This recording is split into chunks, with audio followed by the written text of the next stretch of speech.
Welcome back to the studio. If you're new, I'm SLEW. You can see this beautiful portrait of a good old puppy boy that we're going to paint from start to finish in this video. And while we paint this, I'm going to rant about kind of three major things I wish I knew, or things in my experience that I think aspiring artists should know. So let's begin.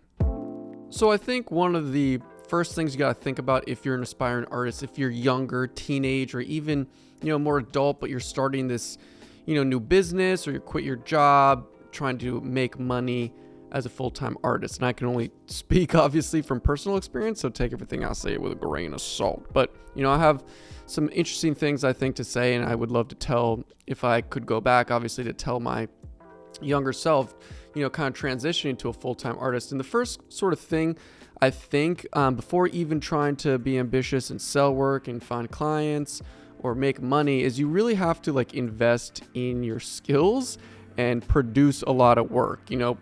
Produce a lot of work firstly to get better at whatever you do, whether it's painting, drawing, or poetry or screenplay or any creative outlet, obviously. But you'll also, the more work you have, the easier it will be to expose it to the world and then perhaps sell it or do anything you want with it, the different routes and avenues you can go. But, I think that's something that it's hard to just be focused on work, when you probably already are working hard, or you're painting once or twice a week and you're spending a lot of time and effort into it.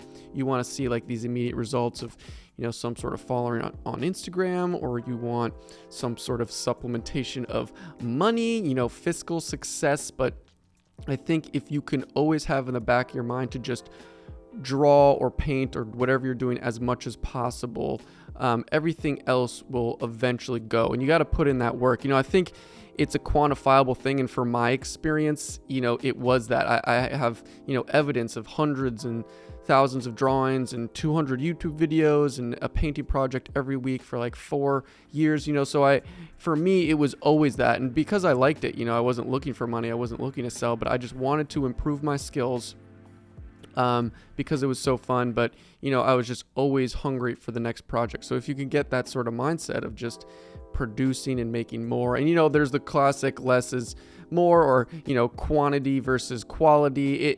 This is I'm speaking very generally and overarching to give you some insight in the first realm of what I think. But then with actually selling artwork, it's a whole nother story that we should dive into. And I think there's a lot of issues and different opinions on selling your artwork. I also think a large problem that a lot of artists face when sort of starting out is how to actually get their products out into the world. You could use social media all you like, Instagram, TikTok, but at some point you're going to kind of want to start making actual sales, and you're going to need an e-commerce website. And Zyro, which is today's video sponsor, is a website builder that makes it super quick and easy to set up an online store. Making awesome artwork that people are interested in, or products that people are interested in, is only half the battle. In this day and age, you need to be able to give, possible clients a streamlined process to obtain said artwork and products. Zyro actually is an incredible website builder for its affordability, ease of use, and actual powerful capabilities within e-commerce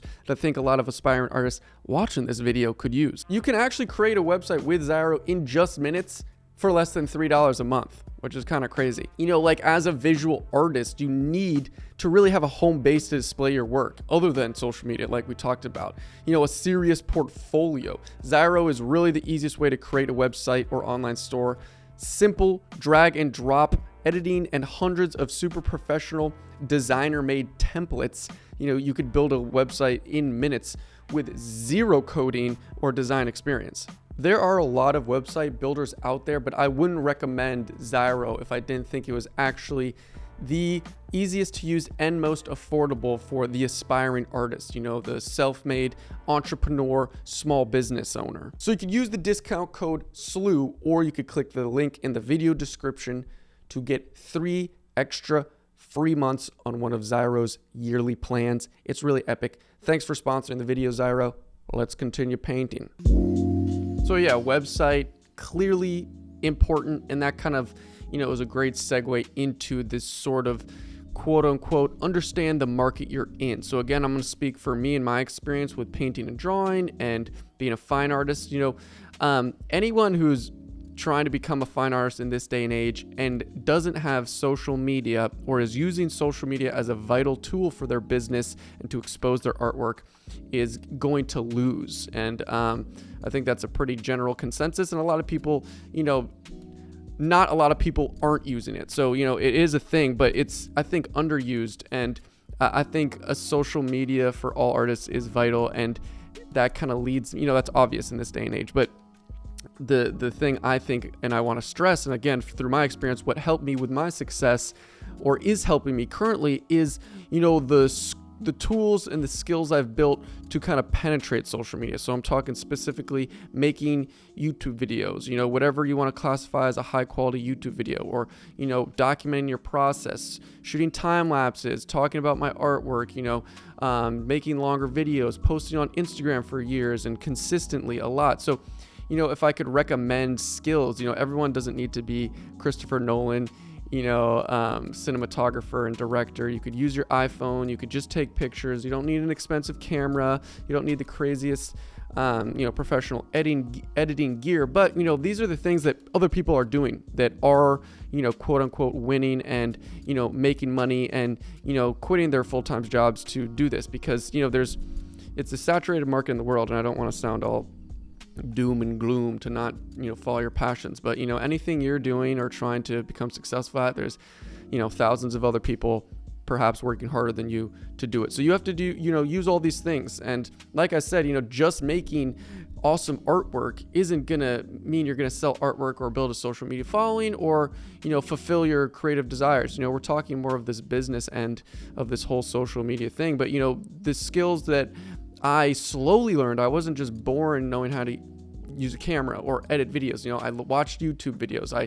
picked up a first camera. I started editing on Premiere and I was really bad and inefficient. So all of these things, took a long time to develop and it won't come overnight, but they're vital. So, using Photoshop, taking pictures of my artwork to put on the website, that I built, to make portfolios to send to people, to send to my uncle and aunt, or, friends of family friends. These things in the beginning days were vital for me. And I, as much as I was practicing painting and making artwork, I was also developing these social media skills. And that's a very loose term. So let's just label that as a loose term, but I'm talking specifically using a camera, putting together content.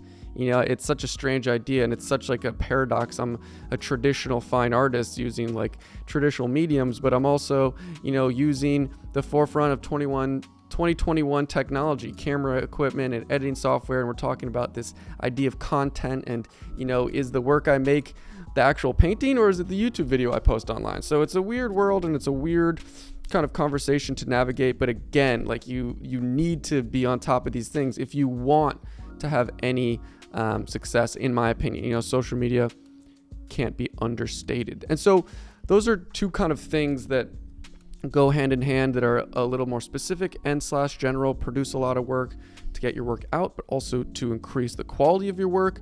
Understand the market you're in. I was talking again for fine arts, and that my rant could be applied to, I'm sure, other things, but another thing specific to my experience and another thing I think is important is the third category of make what you want to make. So I made the mistake when I was younger because I did want people to buy my paintings. I wanted to do commission work. As you could see, I'm painting this dog, a lovely picture, and I think I executed it greatly and it was a fun time. But when I was starting out, I only tried to do the things I thought people would buy. And eventually, maybe I got a couple commissions here and there, but, I was kind of selling my soul and burning out and not feeling, creatively driven to, increase my passion to then paint more. And, when I started getting more success on YouTube, and I would paint what I want, I would find even more success within like the social media following. So I think, focusing on what other people want, you have to play that game, of course.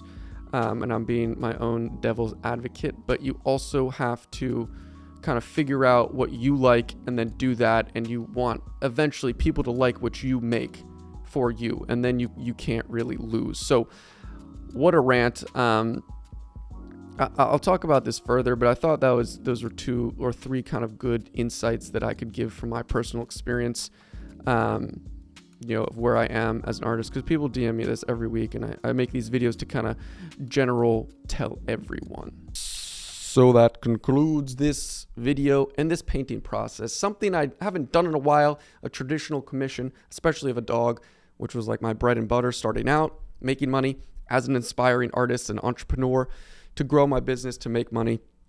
Throwing it back, happy with this delicious dog. And that's it. Stay tuned for more videos and epic projects. Listen to the SLEWniverse podcast. It's out every Wednesday. Really epic. Thanks for watching. See you in the next one.